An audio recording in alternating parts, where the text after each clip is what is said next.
What if you didn't spend any extra money for 30 days? Doing this can and will change your mindset and your bank account. You work hard, you try to save, but somehow it seems like your money disappears before the month even starts. You're not careless. You're not bad with money. You're just stuck in a cycle that no one ever taught you how to break. That's where the no spend challenge comes in. It's not just about saving money. It's about taking your power back. A no spend is the financial reset that you've been needing. Hello and welcome to another episode of Financial Goldmine. In today's video, we discuss how you can have a successful no spend challenge. So what is a no spend challenge? I'll give you 8 reasons to participate in a no spend, tell you how you can succeed, and give you tips and mistakes that you should avoid. So what is a no spend challenge? A no spend challenge means that you do not spend any money on anything non-essential for a set period of time, usually 30 days, 60 days, 90 days, or longer. I've done up to 120 days, and let me tell y'all, it's life-changing. Baby steps are key, so if you choose to, you can start small by not spending money for, say, 7 days, but always remember the important thing is to get started. What are essential items? That would include things like gas, food, basic toiletries like shampoo and toothpaste, medication, important household items like maybe garbage bags. Things that it does not include: perfume, candles, those Beyonce concert tickets. I see y'all at that Cowboy Carter concert. High-end makeup, high-end clothing, jewelry, home decor items, or any other impulsive purchases that you do not need and did not plan for. It is time to cut everything non-essential. I know this sounds extreme, but let me explain something very important to you. Listen carefully.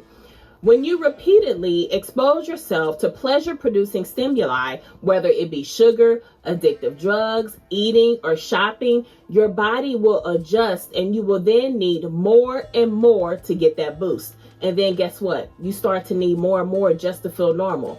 Be honest with yourself. Have you ever noticed that you bought something and then shortly after the purchase, the high is no longer there and you feel like you need to buy something else? Why is that?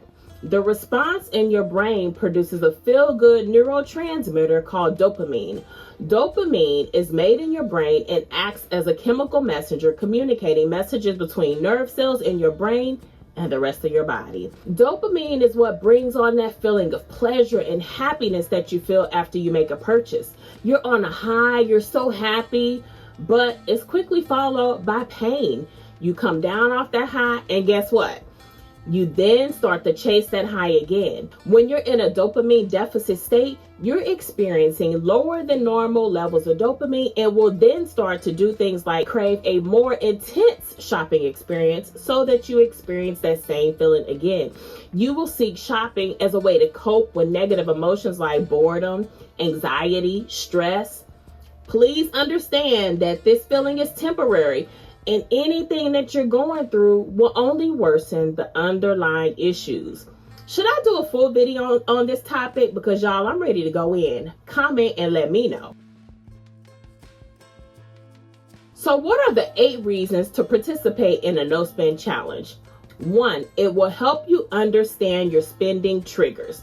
Most people do not spend because they need something. They spend because of how they feel. By doing a no spend challenge, you can ask yourself important questions like, why was I about to order this dress? Why do I scroll Sephora's website when I'm bored? A no spend will help you notice patterns in your behavior, such as emotional spending when you are stressed, bored, or even anxious.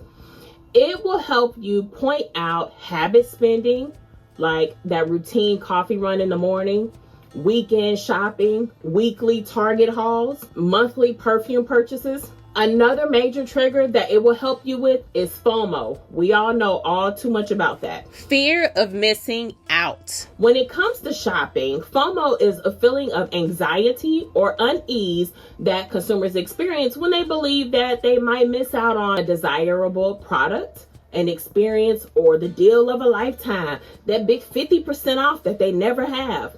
A no spend helps you learn your triggers and replace them with healthy habits, which we'll get to in a moment. 2, a no spend will help you build discipline.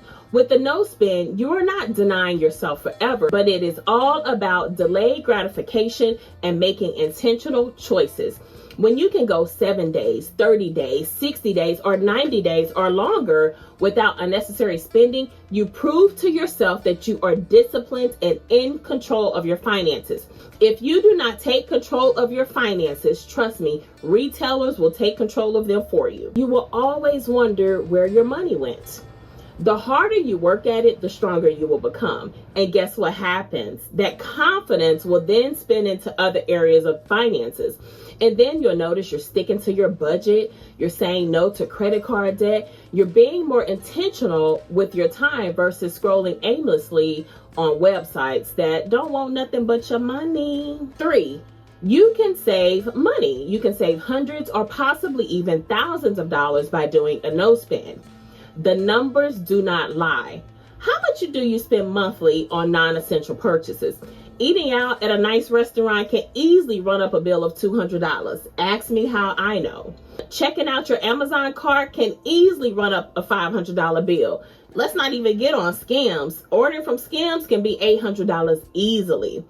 By doing a no spend month, you can possibly save $500 or more and even thousands of dollars. It is a game changer if you're trying to get out of debt, save money, buy a house, or reach another financial milestone. 4, you can focus on other important financial goals that will help you in the long run and for the rest of your life, like saving, building an emergency fund, paying off debt, and investing. A no spend gives you the cash and clarity to focus and make progress on the things that matter on your finance journey. Even if you save, say, $300 per month, that can be used to start your emergency fund. An extra $500 per month can be used to pay off credit card debt. Now you will notice that you are closer to your savings goal, whether it be a dream vacation, buying a house, moving, or buying a new car. A no spend is not about being cheap, but reclaiming control of your money, and you can do it. 5, it is a dopamine fast. We just talked about dopamine. You can break this cycle and restore balance. A no spend can serve as a reset for your financial habits. When your spending is out of control, you are stuck in a cycle of instant gratification. A no spend, especially a no spend that is 30 days or longer, will help you break unhealthy spending habits. 6, a no spend will clear the mental clutter and leave you with very few financial regrets. Spending money, especially when you spend money impulsively, the result can be a lot of regrets and decision fatigue. Should I have bought that? How much did I spend on clothing this week? I just got paid. Why am I broke again? Did I really need this? Why did I buy this if I really don't need it and I have another one just in a different color? When you cut unnecessary spending, your mind is clearer. You are not chasing sales. You are not tracking packages. You now have the mental space to focus on important goals. Reason number 7 to do a no spend. A no spend will allow you to live a more simple life. A simple life is a happy life. A simple life is great because it's less stressful and more focused on the things that are really important in life. You can take inventory of what you own and decide, do you really need more? Can you sell some things? And can you be happy and content with what you have? Number 8, does spending align with your values? When you restrict your spending, even if it is temporary, you are able to determine what's really important in life. Does your spending align with what you value in life? What are some of your values? For example, integrity, humility, gratitude, authenticity, honesty. Does your spending align with that?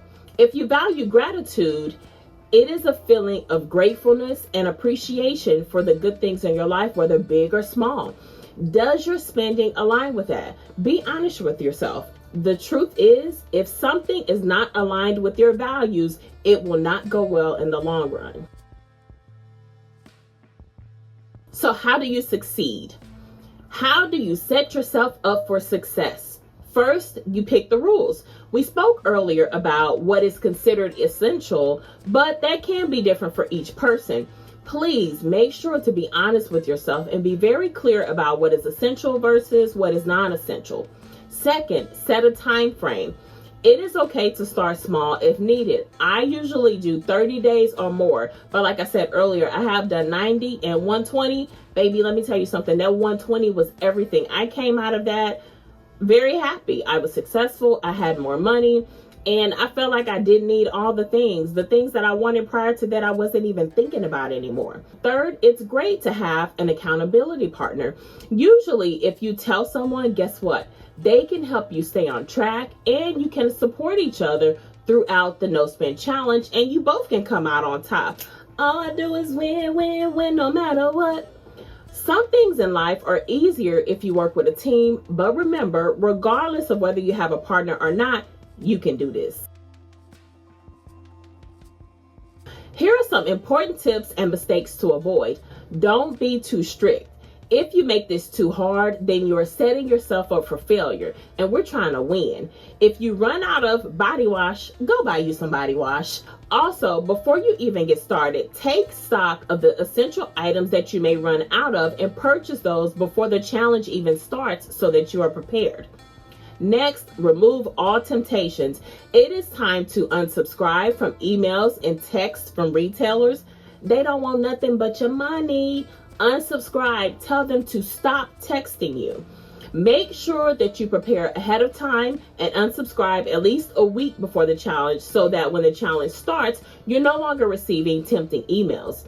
Also, no scrolling on any retailer website because it's way too much temptation. Remove all shopping apps. The quicker you get rid of the temptation, the easier this no spend will be for you. Next, and this is very important, do not do a no spend during important months. If you know your anniversary is in June, don't do a no spend.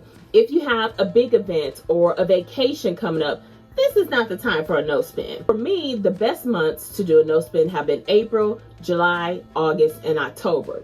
But I will tell you this, when you get serious, there are times when the month won't even matter. I was so focused on a goal one time that my no spend was October through December. You heard me right, through Black Friday, through all the holiday shopping, through the biggest sales, and I didn't care not one bit. I was laser focused on what I had to get done. I was serious and it was successful. Get your head in the game and do it for yourself and you will be victorious. My next tip is to find free things to do. There is so much more to life than shopping. Some free things that I like to do are play games with my husband, go walking in the park. Sometimes we just get in the car and ride. Go to a free museum, play kickball, work out at home, read a book, write down your goals, organize a closet, create a budget, and just sit outside and enjoy the fresh air. Another tip, as you start to make progress, make sure you track your progress to see how much you are saving. You will feel so accomplished when you start to see the progress that you've made. Finally, no feelings of guilt. If you slip, do not get discouraged. You get back up and keep going. I've been successful on most of my no spends, but there have been times when I slipped up. But guess what? I got back up every single time. I finished strong and I still saw positive changes.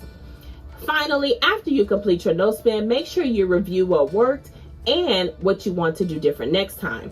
Remember to reward yourself after you complete the challenge, but don't go overboard. Don't spend all the money you save. Just a nice small reward. That could be some ice cream. Yay. So in conclusion, that is how a no spend challenge works. It's simple, powerful, and something anyone can start.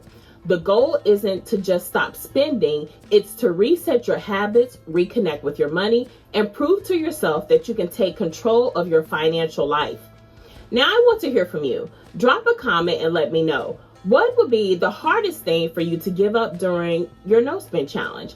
Are you participating in a no spend challenge? When did you start and how is it going?